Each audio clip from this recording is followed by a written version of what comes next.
G'day, g'day, g'day. This is Charlie, and I'm coming to you today from my locals community with your daily dose of business inspiration. Come on over and join me at askcharlieleetham.locals.com. You can join the community for free. You can become a supporter and access supporter only content. Join in the conversations and start your own conversations. And of course, it will also help me keep creating this type of content, my interviews and my tutorials. Let's get on with topic number 171, developing a personal brand. Now, I've already done a couple of these podcasts, and I'm going to recommend you find the podcast I did with Annie Yang on developing a personal brand. It's a great podcast or great interview, and she shares some really interesting insights. I'm not going to go into anywhere quite that much detail today. These are only short, and they're designed to give you some things to think about in your business and hopefully give you some inspiration as well. So what is personal branding? Let's talk about it. We always talk about personal branding, but do we know what it is? It's the practice of marketing yourself and your career as a brand. It involves defining your own unique value proposition and communicating it consistently. Now, we're not talking about your business here. We are talking about you. You as the person who owns and runs the business.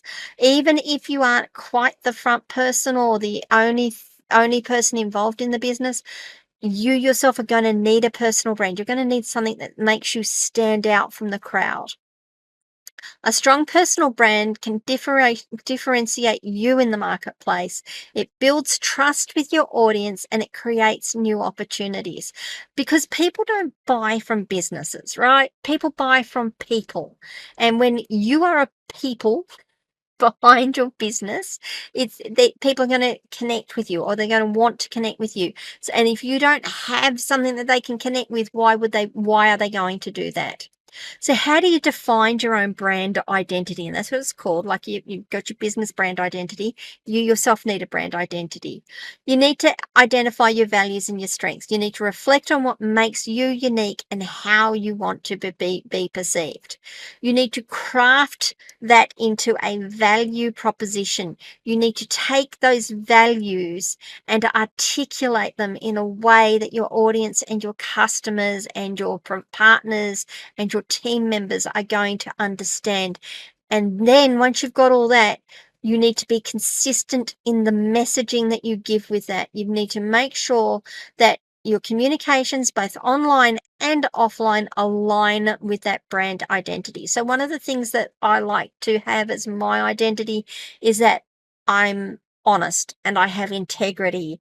And even if that means that I've got to tell some uncomfortable truths sometime, that's what I'm going to do, because that's part of my brand.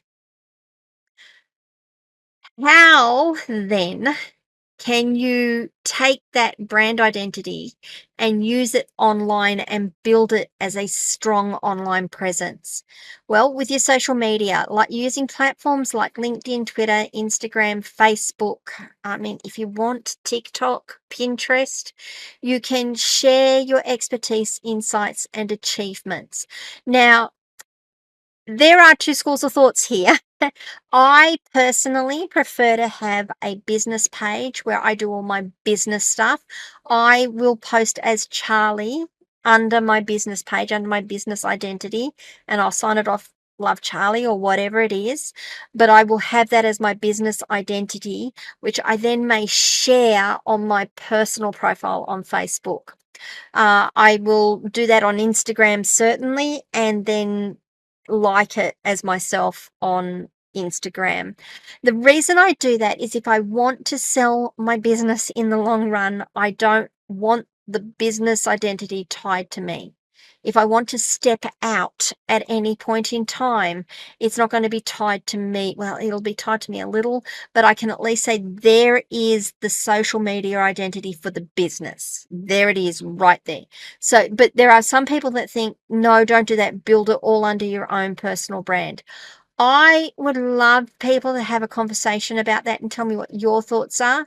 I've got some pretty strong views on it and pretty strong feelings on it myself. But you certainly use those platforms to share your expertise, insights, and achievements, just like I'm doing here. Use blogs, videos, podcasts. What a surprise, to showcase your knowledge and establish yourself as a thought leader. Now, one person, there's a couple of people I'm going to point to that I think do this really, really well. One is Gabrielle Dolan from Keeping It Real with Jack and Rail, and even Jack Phillips. But I know Gabrielle, I've followed Gabrielle for years. She's certainly set herself out as a thought leader in business communications and storytelling in business. That's I hope that's what she's known for. That's what I know her for. So Gabrielle Dolan's one. Then I have Kevin Palmieri and Alan Lazarus from Next Level University, and they are there about developing your personal self within your business so that you are a balanced individual when you're running your business. They've got some fantastic content around it, and they themselves have set themselves up as experts and thought leaders in that respect. They're not the only ones that do it, but they're the ones that I can think of.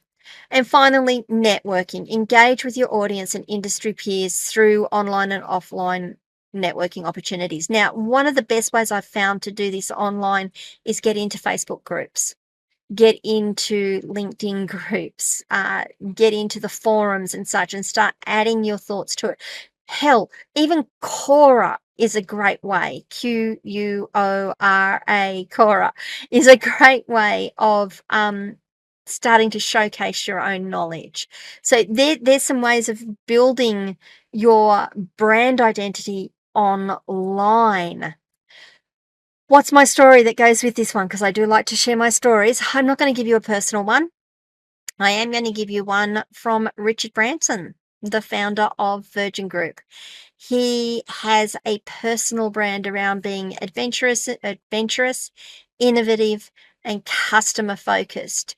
His personality is authentic and bold, and it's consistently reflected in his businesses, making him recognizable and a trusted figure in entrepreneurship.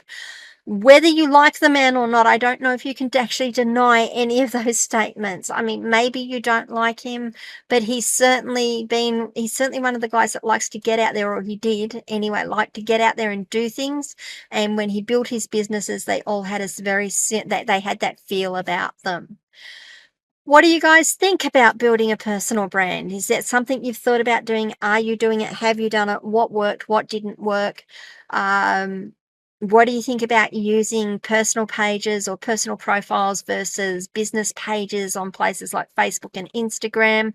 Love to have the conversation. Love to know your thoughts, because this sort of stuff is still new. Even though social media has been around for years, it's still new and it's still evolving. So I would love to have those discussions. If you can, please leave a review on this video and let me know what you think. Let people know what you think. Give me some feedback as to what can be done better, what you did like, what you didn't like. Maybe share this video with someone who you think will benefit from it. Also, remember to like the video, subscribe to the channel, ring the notification bell so you find out when I put down more content. And I will see you all tomorrow for episode number 172, Finding Balance in Entrepreneurship. Bye, guys.